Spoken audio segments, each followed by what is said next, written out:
안녕하세요. 반갑습니다. 건강 턱턱입니다. 더 좋은 가족관계를 위해서는 적당한 거리가 필요하다는 것을 느끼게 해준 책 70세의 정답. 지은이 와다 히데키, 출판사는 한스미디어입니다. 오늘도 중요한 부분만을 잘 간추려서 여러분에게 유익한 정보를 알려드리겠습니다. 부부가 삼시세끼를 같이 먹으면 황혼 이혼을 부른다. 나는 정년이 연장되고 고용제도가 자리 잡게 되면 노후 수입 문제의 해결보다는 부부 관계의 안정이라는 이 문제가 더욱 의미 있게 다가오리라고 생각한다. 남편이 앞으로 몇 년 더 일한다면 그만큼 부부가 얼굴을 마주할 시간이 짧아지기 때문이다. 은퇴한 남편 때문에 아내에게 생기는 병을 가리키는 부원병이라는 말이 있다. 요즘에는 워낙 대중적인 질환이어서 노인 정신과 의사라면 가슴이 답답하다는 이유로 병원을 찾는 50에서 60대 여성을 대할 때면 우선 이 병부터 의심해본다. 노후의 부부관계에서 특별한 어려움이 없다면 운이 좋은 경우라고 할 수 있다. 함께 보내는 시간이 많아지는 만큼 대다수의 노부부는 크고 작은 갈등을 안고 있기 때문이다. 특히 삼시세끼를 함께 먹는다면 주의가 필요하다. 요즘 세상에 부부가 삼시세끼를 함께 먹으면서도 전혀 스트레스를 받지 않는 사람들이 얼마나 있을까? 통계에 따르면 은퇴 후에 황혼 이혼을 하는 부부가 급증하고 있다. 25년 이상 같이 살아온 노부부들의 이혼이 최근 10년간 2배 이상 늘었는데 대부분은 아내의 요청에서부터 시작된 것이라고 한다. 다시 말해, 정년퇴직 후 남편이 계속 집에 있는 상황을 견디기 어려워하는 아내들이 많아지고 있다는 뜻이다. 몇십 년 동안 아내들에게 남편이 없는 낮 시간은 자유 시간이었다. 가벼운 마음으로 점심을 먹으러 나가거나 마음 내키는 대로 친구와 통화를 할 수도 있고 근처 사는 지인들과 한바탕 수다도 떨 수 있는 여유로운 시간이었는데 노후가 되자 항상 남편과 눈을 마주쳐야 하는 이 불편한 시간으로 바뀌게 된 것이다. 게다가 잠시 외출이라도 하려 들면 남편은 어디 가냐? 점심은 어떻게 할 거냐? 몇 시에 올 거냐? 라며 연달아 질문을 날린다. 한술 더 떠서 자기도 같이 가자는 남편까지 있다. 아내가 어디론가 외출하려고 하면 자기도 데려가라 하며 이렇게 떼를 쓰는 것이다.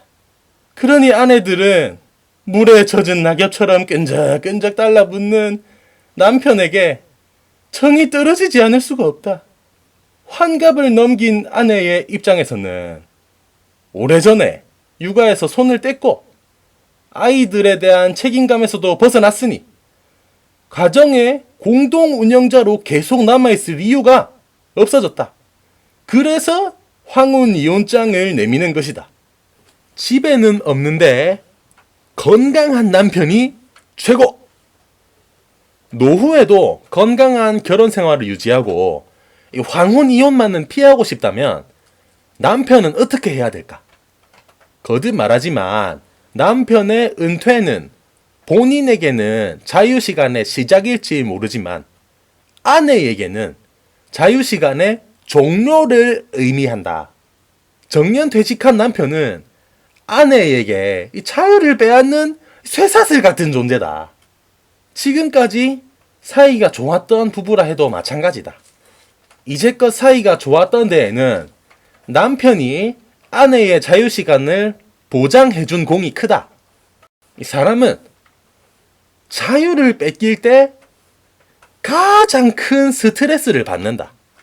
20년 전쯤에 집에 없는데 건강한 남편이 최고! 라는 광고 문구가 유행을 한 적이 있었다. 사람들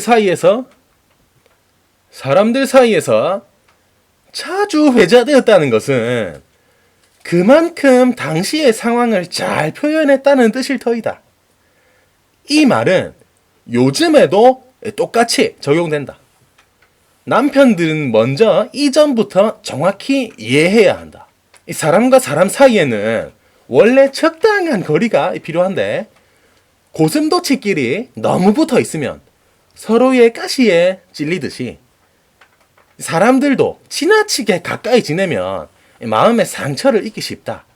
그래서 부부 사이에도 적당한 거리가 있어야 되는데 은퇴 전에는 남편이 아침에 출근해서 저녁에 돌아오는 이 하루의 리듬이 이를 알맞게 유지해 주었다. 아무리 사이가 좋은 부부라도 몇십 년 동안 24시간 내내 붙어 있기는 어렵다. 노후에 아내가 남편을 싫어하게 되는 이유는 남편의 노화나 변화 때문이 아니다. 서로의 거리가 너무 가까워졌기 때문이다. 함께 있는 시간이 길어져서 사사건건 대립하는 상황이 자꾸 발생하게 되는 것이다. 노후에도 원만한 부부 생활을 유지하기 위해 남편은 아내가 지금까지 살아왔던 대로 생활할 수 있도록 도와주어야 한다. 서로 얼굴을 마주하는 시간이 적을수록 적당한 심리적 거리감이 생겨서 스트레스가 줄어든다. 이것이 은퇴 후 남편이 집에 있는 탓에 늘어나는 황혼 이혼을 막아주는 유일한 방법이다. 아내에게 혼자만의 시간을 선물한다. 다음은 노후에 좋은 남편이 되기 위해서 알아두어야 할 몇 가지 요령이다. 여기서 핵심은 아내의 자유시간 확보라는 점을 명심하자. 이를 염두에 두고 실천하면 아내도 남편이 집에 있는 생활에 조금씩 익숙해질 것이다. 점심은 자급자족 할 것. 우선 점심은 알아서 해결하자. 매일 남편의 점심을 챙겨야 한다면 아내는 낮에 외출할 수 없어서 큰 스트레스를 받게 된다. 옛날과 달리 요즘에는 편의점이나 마트에 가면 무엇이든지 골라 먹을 수 있다. 점심 식사, 그러니까 점심 식사는 가능하다면 아침 식사까지도 스스로 준비해서 먹는다면 원만한 부부관계를 유지할 수 있다. 둘째, 집안일 분담하기. 노후에는 남편도 집에 있는 시간이 길어지므로 모든 일을 아내에게 맡길 명분이 사라진다. 특별한 기술이 필요하지 않은 일이라면 남편이 맡아서 하는 편이 서로에게 공평하다.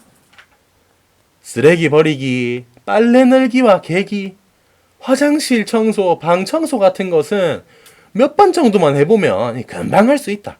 오늘부터라도 시작해보자. 다음, 아내가 어디 가는지 묻지 않기. 아내의 사생활은 간섭하지 말자.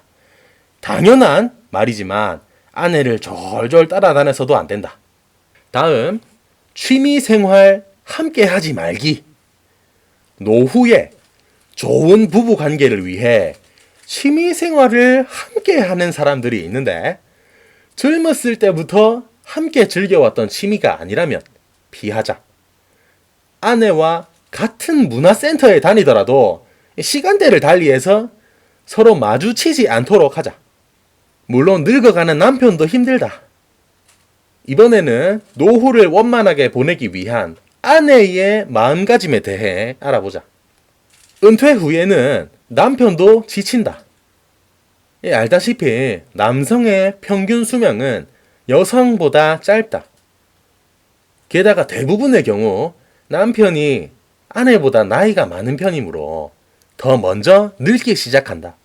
60대 이후에는 남성 호르몬이 급감해서 몸과 마음의 변화가 찾아오고 성인병에 걸려서 육체적으로 힘들어지기도 한다.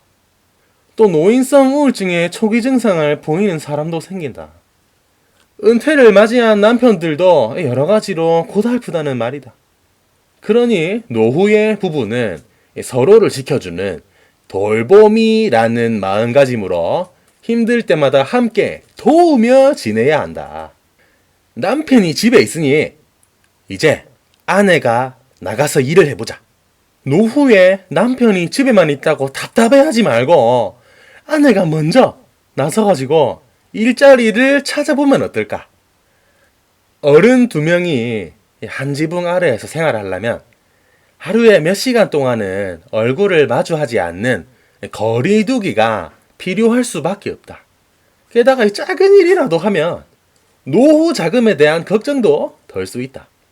일하겠다는 마음만 있으면 여성은 나이가 많아도 조리보조, 가사도우미, 요양보호사 등 다양한 일을 할 수 있다. 그래도 힘들다면 혼자 사는 것도 방법이다. 아무리 노력해도 이 사람과는 도저히 같이 살 수 없겠다 싶으면 이혼하고 새로운 인생을 사는 것도 방법이다. 아직 살아가야 할 인생은 많이 남아있다. 한 집에서 몸만 같이 살 뿐 마음은 이혼한 상태와 다름없다거나 남들 앞에서만 사이가 좋은 척이 연기하면서 불쾌한 마음을 담아둔 채 부부관계를 유지한다면 몸과 마음에 안 좋은 영향만 끼칠 뿐이다. 정신과 의사로서 이처럼 마음을 망가뜨리면서 지내는 여성분들을 많이 봐왔다. 한번 부부의 연을 맺으면 죽을 때까지 함께 해야 한다는 생각은 요즘 시대와는 맞지 않다. 이제 와서 새로운 삶을 살 수 없다 하는 두려움에서 벗어나 보는 것도 노후를 살아가는 방법이다. 지금까지 70세의 정답 들려드렸습니다. 감사합니다.